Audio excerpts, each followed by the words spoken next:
Hey, it's been a while, so let's talk about a game.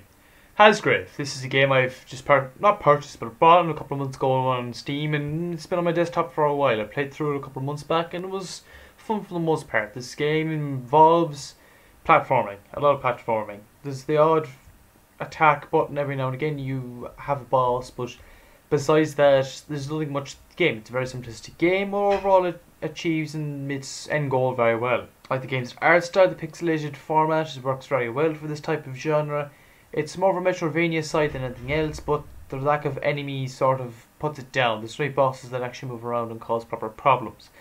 90% of the game is actually platforming, and it does become frustrating at a certain point. That's what I say with one of the downsides, is that you keep dying repeating over and over again, because if you get hit once, you're out, you're dead. There's no HP bar. Some bosses are very, very frustrating. It's taken me dozens upon dozens of attempts to actually find and work out and, work towards and defeat. But overall, it is a very fun game and I enjoyed it. It takes you through 4 main sections, and once you complete all 4, you can gain max HP increases that won't do jack shit because you die insta-hit basically everything. Each section gets progressively harder from 1, 2, 3 and 4. Different colour schemes show that each layer is different or section is different and is presented by said colour scheme and said difficulty.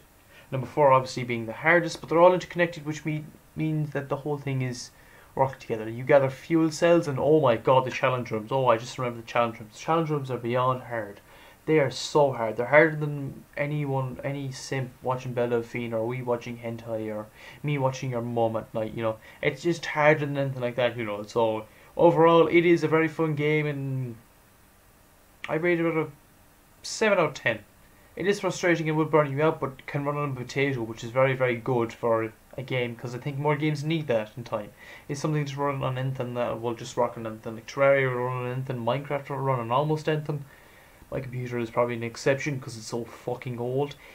But this game runs on a potato, and I really like it for that, because I can get decent frame rates, and that's something positive. Although it is in the 2D format, and presumably if you take it to 3D things or have more parallax or whatever, it would increase the buff size. The range of weapons and abilities, there's no abilities, but it's just range of weapons, are all locked behind bosses, and I feel like that's kind of a downside to it. Like, you could just find these things and work towards instead of defeating bosses, but in the end that's what the developer chose to do. Now, I think the real downside to this is that there is no actual other enemies to fight. Like, yes, there is things that will float around, yes, there is things that will fight you and shoot stuff out at you, but the main things you die from is yourself. You die from spikes, you die from lasers, you die from stupid mistakes that you've made, which really just takes back the game and puts it back into a place that, you become frustrated because, it's not a action adventure, it's more of just adventurous survival more than action, because you occasionally use your gun, and that's only in the boss fights. Yes, the more powerful guns and weapons shoot through red blocks or whatever, to get through certain things, but besides that, nothing else is ever available. The bosses are ridiculously hard for some reason as well. Like, some bosses, I've already said this before, but you will die at least 100 times per boss. Sometimes maybe 10 times, but other bosses will be 100 times, definitely. That's a guaranteed fact.